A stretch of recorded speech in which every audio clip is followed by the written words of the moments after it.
قوم عاد، طاقت اور غرور کی داستان۔ تاریخ کے اوراق میں کئی قوموں کے قصے دفن ہیں۔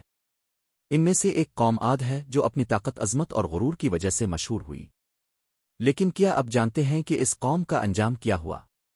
آئیے آج ہم قوم عاد کی کہانی کو تفصیل سے جانتے ہیں۔ قوم عاد عرب کے علاقے میں آباد تھی۔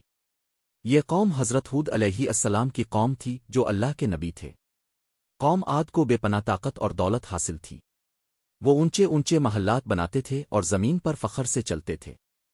انہوں نے اپنی طاقت کو اللہ کی نعمت سمجھنے کے بجائے اپنا کمال سمجھ لیا تھا۔ اللہ نے قوم عاد کو ہدایت دینے کے لیے حضرت ہود علیہ السلام کو بھیجا۔ انہوں نے قوم کو دعوت دی کہ وہ اللہ کی عبادت کریں، شرک اور ظلم کو چھوڑ دیں اور اپنے غرور سے توبہ کریں۔ لیکن قوم عاد نے حضرت ہود کی بات ماننے سے انکار کر دیا۔ وہ کہتے تھے، ہم سے زیادہ طاقتور کون ہے؟ انہوں نے نبی کی بات کو جھٹلایا اور اپنی سرکشی پر اڑے رہے۔ قوم عاد کا غرور اور انکار۔ قوم عاد کے لوگ حضرت ہود کا مذاق اڑاتے ہوئے۔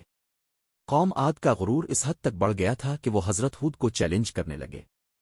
وہ کہتے تھے، اگر تم سچے ہو تو ہمارے لیے عذاب لے آؤ۔ ان کا یہ رویہ اللہ کے غضب کو بھڑکانے کے لیے کافی تھا۔ اللہ نے قوم عاد کو ان کے کرتوتوں کی سزا دینے کا فیصلہ کیا۔ 7 رات اور 8 دن تک مسلسل ایک طاقتور آندھی چلتی رہی جس نے قوم عاد کو تباہ و برباد کر دیا۔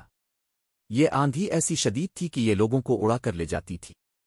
قوم عاد جو اپنی طاقت پر ناز کرتی تھی بالکل ختم ہو گئی۔ صرف حضرت ہود اور ان کے چند ساتھی ہی بچ پائے جو اللہ پر ایمان لائے تھے۔ قوم عاد کی کہانی ہمیں یہ سبق دیتی ہے کہ طاقت اور دولت کبھی بھی غرور کا باعث نہیں بننی چاہیے۔ اللہ کی نعمتوں کو اس کی نافرمانی میں استعمال کرنا تباہی کو دعوت دینے کے مترادف ہے۔ ہمیں ہمیشہ اللہ کی شکر گزاری کرنی چاہیے اور اس کے احکامات پر عمل کرنا چاہیے۔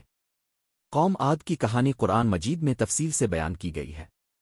اللہ تعالیٰ فرماتے ہیں، اور عاد کی طرف ان کے بھائی ہود کو بھیجا۔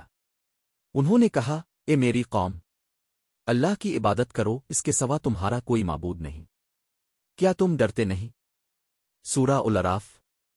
یہ کہانی ہمیں یاد دلاتی ہے کہ اللہ کی نافرمانی کا انجام ہمیشہ برا ہوتا ہے۔ اگر آپ کو یہ ویڈیو پسند آئی ہو تو ویڈیو کو لائک کریں، چینل کو سبسکرائب کریں اور اپنے دوستوں کے ساتھ شیئر کریں۔ ہماری تاریخ سے سبق سیکھیں اور اپنی زندگیوں کو بہتر بنائیں۔ شکریہ۔ اللہ ہمیں ہدایت دے اور ہمیں اپنی نعمتوں کا شکر ادا کرنے کی توفیق عطا فرمائے۔ آمین۔